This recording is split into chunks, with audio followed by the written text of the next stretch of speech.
পুলিশের উচ্চ পর্যায়ের কর্মকর্তাদের সাথে একটা বৈঠক হয়েছে আমাদের প্রধান উপদেষ্টা ডক্টর ইউনূসের।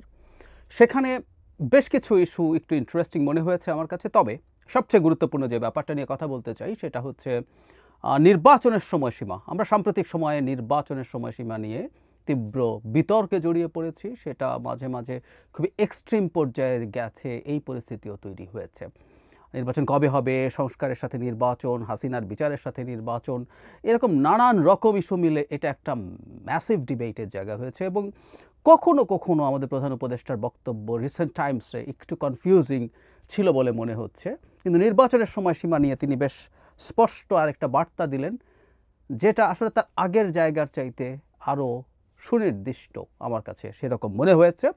ফলে নির্বাচন নিয়ে যে ডিবেট আমাদের সমাজে চালু আছে সেটা বেশ খানিকটা স্বাভাবিক হয়ে ওঠার সম্ভাবনা দেখা যাচ্ছে। আমি সেটা নিয়ে আসবো। তবে খুবই ইন্টারেস্টিং যে জিনিসটা আমার কাছে লেগেছে, তিনি যেভাবে পুলিশ বাহিনীর সাথে কথা বলেছেন, আমি কিছু অংশ একটু পড়ি। এটা পড়লে হবে না, আমরা ডক্টর ইউনূসকে এই কথাগুলো বলার সময় যদি দেখি এই ভিডিওগুলো পাওয়া যায়, আপনারা যে কেউ একটু দেখার চেষ্টা করবেন। আমি একটু পড়ি। তিনি বলছেন এভাবে, নতুন বাংলাদেশে পুলিশ বাহিনীর মুশকিল হলো ওই অন্ধকার যুগে তারা অ্যাক্টিভ পার্টিসিপ্যান্ট ছিল, নিজের ইচ্ছায় না, সরকারি কাজ করতে গিয়ে হয়েছে। কাজেই নতুন বাংলাদেশে পুলিশকে দেখিয়ে দিতে হবে আমরা মানুষ খারাপ না, খারাপ মানুষের পাল্লায় পড়েছিলাম, সেখান থেকে বের হয়ে এসেছি। দেখো আমরা কি করতে পারি, কাজের মাধ্যমে আমরা দেখাবো যে আমাদের হাত দিয়ে এই নতুন বাংলাদেশ সৃষ্টি হবে। আমরা কত বড় রকম ভূমিকা পালন করব, কারণ আমাদের কাছেই রয়েছে আইন ও শৃঙ্খলা, এটা প্রতিষ্ঠা করব। পুলিশ হব বন্ধু, কারণ আমি আইনের পক্ষের মানুষ, আমি আইন প্রতিষ্ঠা করার মানুষ। আইন হলো আমাদের সবার আশ্রয়, পুলিশ হলো আশ্রয়দাতা। আমরা এই ইমেজটাকে যদি প্রতিষ্ঠিত করতে পারি, মানুষ অতীতের সব কথা ভুলে যাবে। প্রধান উপদেষ্টা বলেন, 16 বছরের ইতিহাস আমরা বদলাতে পারবো না, 16 বছরের কালিমা সারা গায়ে মাখা আছে, রাতারাতি সেটা পাল্টাতেও পারবো না। ভেরি প্র্যাগম্যাটিকলি তিনি বলছেন, একজন মানুষ হিসেবে আমি কর্তব্য নির্ধারণ করতে পারি, সম্পূর্ণ নতুন ভাবমূর্তি প্রতিষ্ঠা করতে পারি। নতুন বাংলাদেশের পুলিশ বাহিনী হিসাবে আমাদের করণীয় ঠিক করতে হবে। অতীত নিয়ে কান্নাকাটির দরকার নেই, নতুনের জন্য আমরা প্রস্তুত এবং সেটা করে দেখাবো। তারপর আরও বেশ কিছু কথাবার্তা হয়েছে, পুলিশের ইমেজের কথা হলো, খারাপটার কথা হলো, সেটা পাল্টাতে হবে, এরকম অনেক কিছু, খুব বিস্তারিত না। যেটুকু আমি পড়লাম আপনারা একটু দেখে নেবেন। আমি একটা কথা মানে আমাদের স্বীকার করতেই হবে, সেটা হচ্ছে আমাদের প্রধান উপদেষ্টার প্রশাসনিক পদক্ষেপ নিয়ে আমাদের অনেকেরই সমালোচনা আছে। আমার নিজেরও বেশ কিছু জায়গায় এই সমালোচনা আছে যে তাকে যতটা কঠোর হওয়া দরকার ছিল তিনি ততটা কঠোর হননি। এটা কারণে আমাদের অনেক সংকট তৈরি হয়েছে।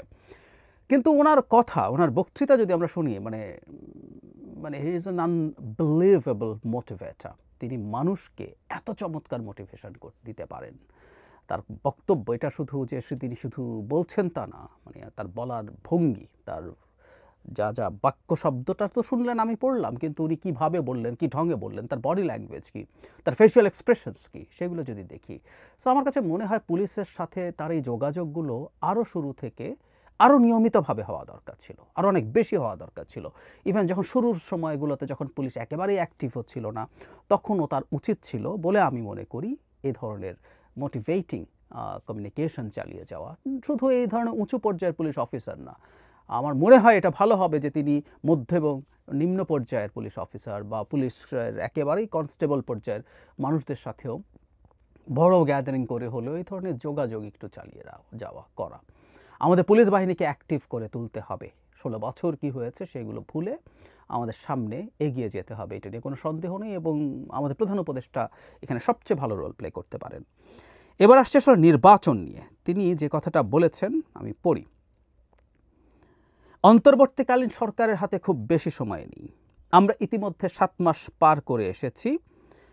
আমরা বলছি ডিসেম্বরে নির্বাচন হবে, কাজেই কি কি সংস্কার করতে চাই করে ফেলতে হবে। আমি এই জায়গাটা আবারও পড়ি। আমরা ইতিমধ্যে 7 মাস পার করে এসেছি, আমরা বলছি ডিসেম্বরে নির্বাচন হবে, কাজেই কি কি সংস্কার করতে চাই করে ফেলতে হবে। একটা জিনিস আমরা খেয়াল করি, মানে সংস্কার নিয়ে, মানে নির্বাচন নিয়ে তো দুটো সময় প্রধান উপদেষ্টার দিক থেকে এসছে। আমি ভুল না করে থাকলে জনগণের প্রতি তার তৃতীয় ভাষণে যখন একটা টাইম ফ্রেম বিভিন্ন রাজনৈতিক দল থেকে চাওয়া হচ্ছিল, তখন তৃতীয় ভাষণটাতে তিনি বলেছিলেন এভাবে যে দুটো টাইমলাইন, একটা হচ্ছে যদি ন্যূনতম সংস্কার বা খুব অল্প সংস্কারের কথা বলা হয়, যেটাকে আমরা এখন মিডিয়াতে দেখছি এভাবে বলা হচ্ছে ছোট প্যাকেজ, সেটার ক্ষেত্রে ডিসেম্বরে নির্বাচন হবে। আর যদি প্যাকেজটা কিছুটা বড় হয়, মানে সংস্কার যদি কিছু বেশি করতে চান জনগণ, মানে রাজনৈতিক দলগুলো, স্টেক হোল্ডাররা, তাহলে সেটা জুনে যেতে পারে। এবং জুনও না, বিবিসির সাথে কিছুদিন আগের একটা ইন্টারভিউতে আমাদের প্রধান উপদেষ্টা ডিসেম্বর থেকে মার্চের মধ্যে নির্বাচনের কথা মোটামুটি বলছিলেন।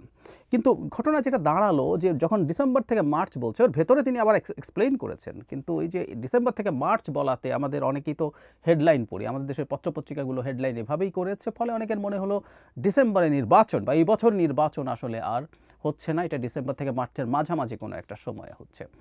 সো কনফিউশন তৈরি হয়েছে আমার কাছে এটা মনে হলো, কারণ আমি এই ধরনের প্রশ্ন কোথাও কোথাও ফেস করেছি। কিন্তু আমি আবারও বলছি, বিবিসি ইংলিশের ওই রিপোর্টটা যদি যে কেউ পড়েন তিনি দেখবেন সেখানে তিনি আসলে আগের মতোই মোটা দাগে কথা বলেছেন, খুব বেশি এদিক সেদিক হয়েছে নট নেসেসারিলি।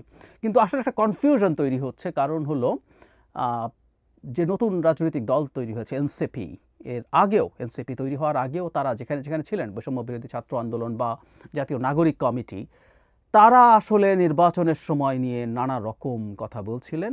তারা স্পেসিফিকলি বলছিলেন না যে তারা নির্বাচন ঠিক কতদিন পরে চান, কিন্তু তারা বেশ কিছু কথার সাথে যুক্ত করছিলেন যাতে মনে হয় যে তারা নির্বাচন পেছাতে চাইছেন। তারা বলছিলেন সংস্কার শেষ করে নির্বাচন করতে হবে। এখন কতটুকু সংস্কার, কী সংস্কার, কতটুকু সময় লাগবে, তারাই টাইম ফ্রেম দিতে পারতেন, কিন্তু তারা সেটা দেননি। নট অনলি দ্যাট, এর পরবর্তীতে তারা এবং এনসিপি নিজেও এই জায়গায় এসে দাঁড়িয়েছে যে শেখ হাসিনা এবং তার খুব সিগনিফিক্যান্ট সাঙ্গপাঙ্গদের বিচার শেষ করার আগে কেউ নির্বাচনের কথা বলতে পারবে না।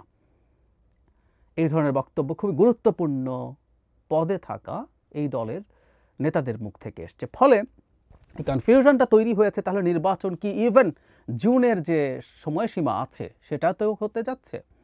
এই প্রশ্ন আসলে তৈরি হয়েছে। এবং আমরা চাই বা না চাই, পছন্দ করি বা না করি, আমি বিশ্বাস করি এনসিপি পছন্দ করবে না বা সরকারও খুব একটা পছন্দ করবে না, সেটা হলো এই দলটার সাথে সরকারের এক ধরনের যোগাযোগ আছে, এই পারসেপশন আছে ইন দ্য সোসাইটি। কারণ যে ছাত্ররা এই দল তৈরি করেছেন বা ইয়াং প্রফেশনালস এই দল তৈরি করেছেন, তাদের প্রতিনিধি এখনও সরকারে আছে।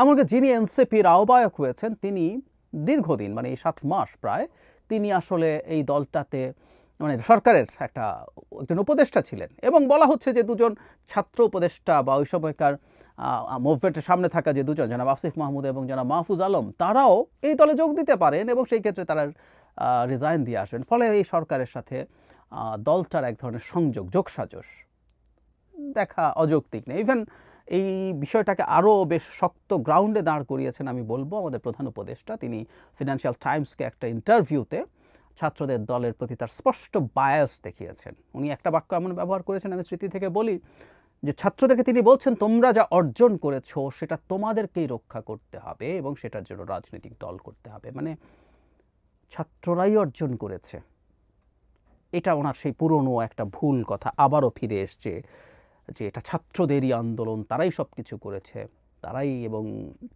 একজন ব্রেইন আছে এসব কথাবার্তা এবং তারাই রক্ষা করতে পারবে। তার মানে এই মুভমেন্টের পরবর্তীতে যদি আর কেউ ক্ষমতায় আসে তারা রক্ষা করতে পারবে না, এটাকে আমরা এভাবেও পাঠ করতে পারি। ফলে একটা কনফিউশন তৈরি হয়েছে এবং সেটার কোনো ক্ল্যারিফিকেশন প্রধান উপদেষ্টার পক্ষ থেকে আর দেওয়া হয়নি। ফলে আমরা বলছি এই ধরনের একটা ওভারল্যাপিং আছে, এটা বিশ্বাস করার যথেষ্ট কারণ আছে। এবং যেটা হয় খুব স্পষ্ট দিনক্ষণ ঠিক হওয়ার আগে যেটা দাঁড়ায় সেটা হচ্ছে নানান গুজব মাঠে চালু থাকে, নানান লোকজন এখন নানান কথাবার্তা বলছে। এখনও বিপ্লবী সরকারের খোয়াব দেখেন কিছু মানুষজন এবং বিপ্লবী সরকার তৈরি করার জন্য ডাক দেন, এইসব তো আমরা দেখছি মাঠে। ফলে যেটা হয় এই কনফিউশনটা চলে। যারা এইসব ডাক দিচ্ছেন তাদের সাথেও স্টুডেন্টদের ভালো সম্পর্ক আছে এবং শুধু সেটা না, তাদের বক্তব্যের সাথে এক ধরনের অ্যালাইনমেন্ট দেখা যায়। এই কনফিউশনের মধ্যে প্রধান উপদেষ্টা এবার আর ইভেন জুন বলছেন না। তবে এটা কেউ বলতেই পারেন যে পুলিশ বাহিনীকে যেহেতু তিনি প্রস্তুত করার কথা বলছেন, যেহেতু আর্লিয়েস্ট একটা অপশন আছে ডিসেম্বর, সেটার জন্য পুলিশকে প্রস্তুত করার জন্য তিনি শুধু ডিসেম্বরের কথা বলেছেন। কিন্তু আমি মনে করি আসলে ডিসেম্বরই আসলে সর্বোচ্চ সীমা হওয়া উচিত, কারণ এটা নিয়ে আমি বিস্তারিতভাবে কথা বলবো। কিছু বেশি সংস্কার হলে ভালো হতো, আমার নিজেরও মনে হতো এটা। কিন্তু বিদ্যমান প্রেক্ষাপটে আমরা যে জায়গায় এসে দাঁড়িয়েছি এখন, যেখানে এসে উপস্থিত হয়েছি নানা কারণে, নানা জনের নানা ভুল পদক্ষেপের জন্য, এর মধ্যে সরকারেরও প্রচুর ভুল পদক্ষেপ আছে, সেখান থেকে আসলে আর বেশি সংস্কার হওয়ার সম্ভাবনা আছে বলে আমার মনে হয় না। এখন মন্দের ভালো, আমাদের একটা গণতান্ত্রিক ট্রান্সফরমেশন যত ফাস্টার হয় সেটার দিকেই আমাদের এখন নজর রাখা দরকার। আমাদের এটা ছাড়া আসলে আমাদের এই অর্থনীতি, আমাদের রাষ্ট্রের সিকিউরিটি কোনো কিছুই ঠিকঠাক মতো চলতে পারবে বলে আমি মনে করি না। সুতরাং প্রধান উপদেষ্টা যে ডিসেম্বরে এসে দাঁড়িয়েছেন এবং বেশি সংস্কার হওয়ার সম্ভাবনা এই অর্থে নেই যে তিনি, আমি একটু স্মরণ করি যে তিনি নিজেকে ফ্যাসিলিটেটর, আমি প্রধান উপদেষ্টার কথা বলছি, ফ্যাসিলিটেটর বলেছিলেন ডেইলি স্টার সম্পাদক মাহফুজ আনামের সাথে একটা ইন্টারভিউতে, যখন সংস্কার প্রসঙ্গে এসছে সবগুলো আনবো, কি কোনটা নেবে না, তোমরা যদি 100টার মধ্যে 10টা নাও 10টা করবো, না হলে একটাও না। সো বিএনপি খুব স্পষ্টভাবে বলেছে কোনো রাগঢাক নেই, নির্বাচন রিলেটেড সংস্কার ছাড়া এই ন্যূনতম সংস্কার করেই তারা নির্বাচন চায়। সুতরাং প্যাকেজ ছোট হওয়ারই কথা, এটা অলরেডি এক্সপোজড। তাই যদি হয়ে থাকে তাহলে আসলে ডিসেম্বরের পরে আর নির্বাচন হবে এই আলাপটা বা বড় প্যাকেজের আলাপও আমার মনে হয় খুব বেশি আর রিলেভেন্ট না। যদিও একটা ঐক্যমত্য কমিশন আছে, তারা সবাইকে নিয়ে বসার চেষ্টা করছেন, তারা বসুক, কিন্তু যেহেতু অবস্থান আছে, এটার এই বসাবসিগুলো শেষ হলে হয়তো খুব স্পষ্ট পিকচার আমরা জানবো। কিন্তু তার আগেই অন্তত সবচেয়ে বড় স্টেক হোল্ডার এই মুহূর্তে নির্বাচনী রাজনীতির বলবো বিএনপি, সে কোনো বড় প্যাকেজের দিকে যাচ্ছে না। সুতরাং আমার মনে হয় এবার আর জুনের অপশনটা না রেখেই কথা বলা দরকার, নির্বাচন ডিসেম্বরের দিকেই হবে। এর মধ্যে আসলে সংস্কার যথেষ্টই করা যায়। আমি আগেও একদিন বলেছি, আরেকদিন বিস্তারিত আলোচনা করব, যেগুলো আইন দিয়ে সংস্কার করা যায়। সংবিধান সংস্কার তো সংবিধানের জন্য সংসদ লাগবে বা গণপরিষদ লাগবে, কিন্তু আইন দিয়ে যে সংস্কারগুলো করা যায় ঐক্যমত্য হলে এগুলো অর্ডিন্যান্স জারি বা অধ্যাদেশ জারি করতে অনেক বেশি সময়ের আসলেই কোনো প্রয়োজন নেই। সুতরাং প্রধান উপদেষ্টা হয়তো পুলিশকে প্রস্তুত করার জন্য শুধু ডিসেম্বরের কথা বলছেন, কিন্তু আমার মনে হয় আস্তে আস্তে আমাদের এই সময় এসছে, কারণ মার্চ মাসের মাঝামাঝি আমরা পার হয়ে গেলাম, মানে 2.5 মাস পার হয়ে গেছে, আর 9.5 মাস সময় আছে, খুব অল্প সময়। এখনই মনে হয় আস্তে আস্তে এই সময় চলে এসছে, আর কোনো অপশন নেই, নির্বাচন এই বছরের মধ্যেই ডিসেম্বরের মধ্যেই হবে, এই আলাপ চলে আসার।